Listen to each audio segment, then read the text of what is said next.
So last video में हमने NLP के बारे में एक ब्रीफ नॉलेज ली थी। अब हम एनएलपी का एक फेज लाइक उसके क्या क्या फेजेस होते हैं उनको डिस्कस करेंगे। So NLP consist of multiple phases, मतलब एनएलपी में बहुत सारे फेजेस होते हैं जैसे कि lexical and morphological analysis, syntactical analysis, semantic analysis, pragmatic analysis and disclosure and integration. Okay, so basically क्या है, जो लेक्सिकल एंड मॉर्फोलॉजिकल एनालिसिस है आपका, तो उसमें क्या होता है कि जो लेक्सिकल एनालिसिस है उसका फोकस रहता है, वो रहता है आइडेंटिफाई करना एंड प्रोसेस करना words by breaking into the meaningful units, जिसको बोलते हैं हम टोकन्स। ठीक है, मतलब ये एक सेंटेंस है उसको टोकन्स में ब्रेक कर देगा एंड उसके बाद लाइक पार्ट्स ऑफ स्पीच की टैगिंग होने लगेगी so that it can help to identify words for the further language processes. Suppose that इसको एक एग्जांपल से समझते हैं, जैसे एक सेंटेंस है, I am reading a book. ठीक है, तो फर्स्ट स्टेप होगा जो लेक्सिकल एनालिसिस में, वो होगा टोकनाइजेशन। टोकनाइजेशन मतलब क्या है कि जो सेंटेंस का एवरी वर्ड है तो उसको एक डिफरेंट टोकन बन जाएगा एवरी वर्ड का। ठीक है, लाइक आई एम रीडिंग, मतलब ये सारे अलग अलग टोकन्स बन गए। ठीक है, अब ऐसा नहीं है कि ओनली इसमें वैल्यूज हो उसी का टोकन ही बनेगा, अगर आपके पास कोई स्पेस भी है तो वो भी token as a token count हो सकता है। ओके, सो आफ्टर टोकनाइजेशन क्या होता है कि पार्ट्स ऑफ स्पीच की टैगिंग होती है। जैसे ये तुम्हारा सेंटेंस था, I am reading a book, इसका टोकनाइजेशन हुआ। अब टोकनाइजेशन में सारे वर्ड्स हमारे अलग अलग हो गए। ठीक है, अलग अलग टोकन्स में डिवाइड हो गए। अब जैसे आई है एक टोकन, आई क्या है, बेसिकली इट्स अ प्रोनाउन। ठीक है, तो पार्ट्स ऑफ स्पीच का टैग इसको दे दिया गया कि इट्स अ प्रोनाउन। ठीक है, उसके बाद एम, एम बेसिकली क्या है, हेल्पिंग वर्ब। उसके बाद हमारा रीडिंग, ये बेसिकली हमारा मेन वर्ब है। And after that A which is a article. ठीक है, उसके बाद बुक, बुक क्या है, नाउन। ठीक है, इतना काम होता है इसमें लेक्सिकल एनालिसिस में कि पहले तुम्हारा टोकनाइजेशन होगा, उसके बाद पार्ट्स ऑफ स्पीच टैगिंग होगी। ठीक है, इज इट क्लियर? उसके बाद नेक्स्ट जो फेज है वो है morphological analysis. So in morphological analysis like studies the internal structure of the words using the morphemes and the smallest unit of meaning. For example, जैसे लाइक मॉर्फोलॉजिकल एनालिसिस में क्या होता है कि जो तुम्हारा वर्ड है उसका नॉर्मलाइजेशन होने लगेगा।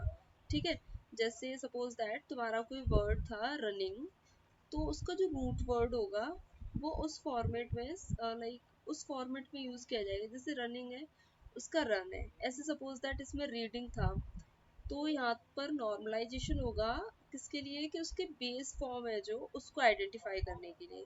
जैसे रीडिंग है, इसकी बेस फॉर्म क्या होगी, रीड।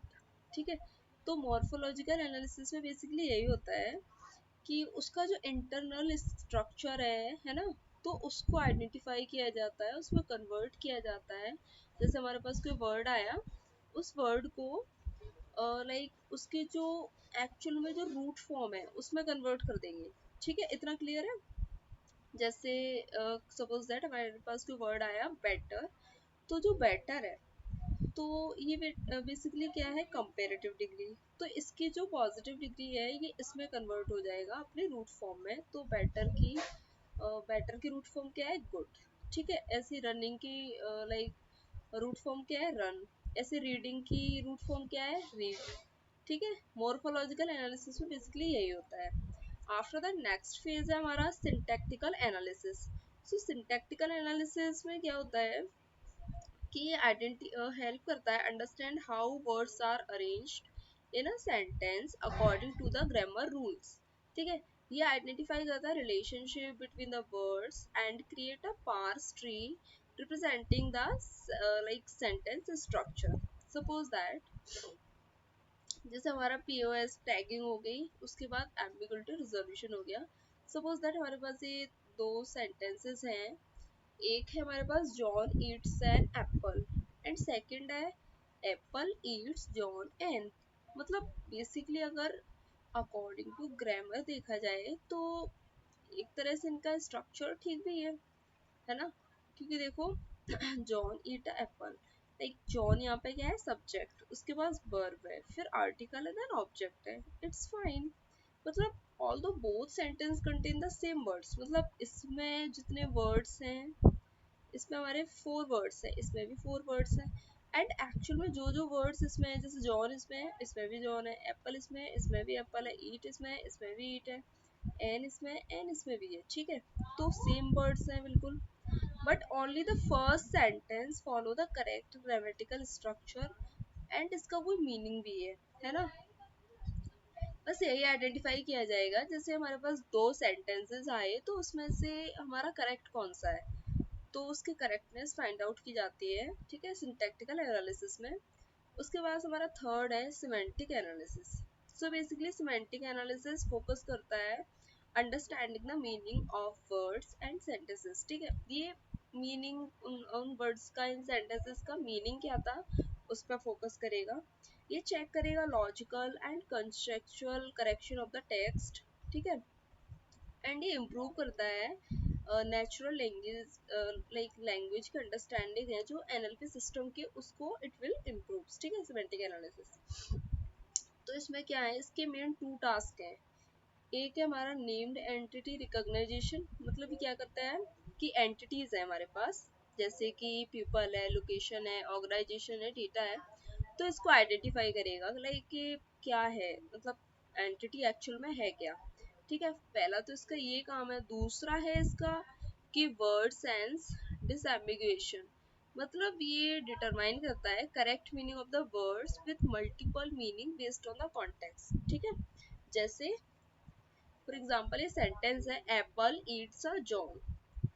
अब ये सेंटेंस अगर तुम देखो तो ग्रामेटिकली करेक्ट है, ठीक है, it is semantically incorrect, why, because इसका जो मीनिंग है, ठीक है, उसको तुम पहचानो, लाइक जो सेंटेंस है उसका मीनिंग कोई बन ही नहीं रहा है, लाइक एप्पल ईट्स अ जॉन, मतलब एप्पल जॉन को खाता है, क्या ये सिमेंटिकली ट्रू होगा, ऐसा पॉसिबल है, नहीं है ना। बट ग्रामेटिकल देखा जाए तो ठीक है, जैसे इसको इसने सब्जेक्ट समझ लिया, देन वर्ब समझ लिया, और उसके बाद ये ऑब्जेक्ट समझ लिया, है ना, तो ग्रामेटिकल तो ठीक है, बट इसका जो मीनिंग है वो I don't think it will be meaningful, है ना। तो ये हमारा सिमेंटिक एनालिसिस में मॉडल इस तरह से प्रोसेस करता है, ठीक है। उसके बाद नेक्स्ट प्रोसेस है डिस्कोर्स इंटीग्रेशन।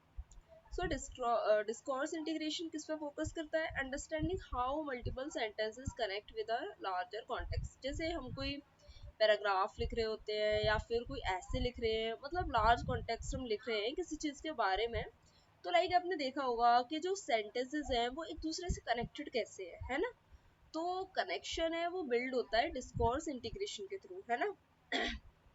तो इसमें क्या है कि ये इम्प्रूव करेगा coherence in long and the complex text, ठीक है, सो दैट जो हमारे सारे सेंटेंसेस हैं वो एक दूसरे से लिंक्ड रहते हैं। ऐसा नहीं है कि कोई सेंटेंस, लाइक कोई हम पैराग्राफ लिख रहे हैं एप्पल के बारे में एंड वो बीच में कहीं बताने लगा लाइक मैंगो के बारे में, तो ऐसा नहीं होना चाहिए, है ना।